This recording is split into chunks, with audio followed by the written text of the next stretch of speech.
Raymond Owen Powys was born on the 8th of July 1915 and was raised in Taree, New South Wales. He worked at the AMP for more than 45 years, commencing as a clerk and rising to head up the Society's property investments. Raymond Owen Powys, ROP, or ROP as he was known to so many of us. The Taree boy who became the first property investment manager in AMP. And what a driving force he was, not only in AMP, but in property throughout Australia. And indeed, reaching beyond Australia to other countries, I think. Ray was highly regarded and his counsel was sought on many, many things.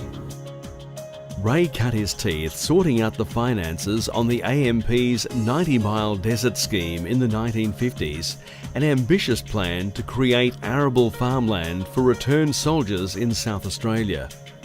He went on to initiate many of Australia's most iconic property investment projects, including the nation's first true high-rise development, the AMP building at Circular Quay, Centre Point in Sydney, the Civic Fair Shopping Centre, 10 Eagle Street in Brisbane, and Collins Place in Melbourne, to name a few.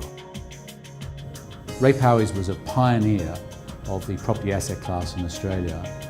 It's said that the Emperor Augustine found Rome to be built in brick and left it clothed in marble, and it's fair to say that Ray Powys encountered the real estate sector in its infancy and left it as an investment platform that created wealth for millions of Australians. Ray's interests were extensive. His range of interests was astounding. He helped place Macquarie University on a firm financial footing. He did the same with the CSIRO. He championed people with disabilities in the 70s. He was a mayor of Burnie in Tasmania in his 20s. He helped establish education courses for the property sector. He formed the Australian Property Institute, and of course he helped establish the Property Council of Australia and was its early national president and first chief executive.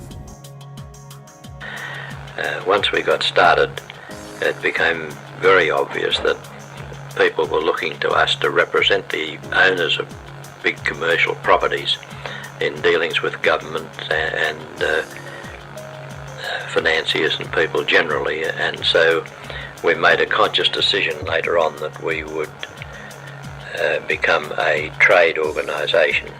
In other words, that we would represent our members for their benefit.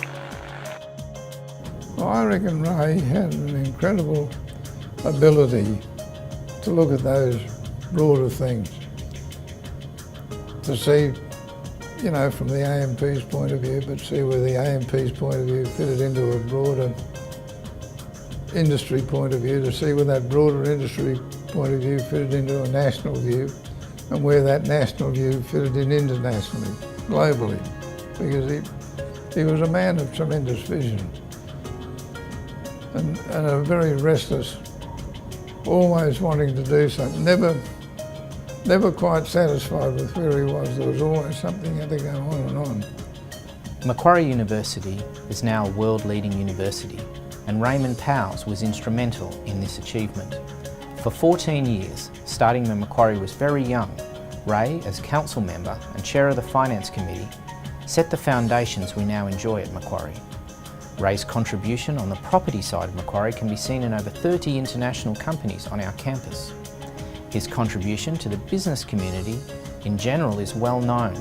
Our prize for our best student in the Masters of Commerce is named after Ray. Ray will always be remembered and respected at this university, and we commend his induction into the Australian Property Hall of Fame. He had this very quiet way, always able to listen to people, distill many different viewpoints, and then articulate that into a consensus view. All the time with this quiet manner, the ready smile, but which concealed a steely determination, which is the hallmark of all great reformers. He was a very fine man, and I wonder where the industry would be today if it were not for him.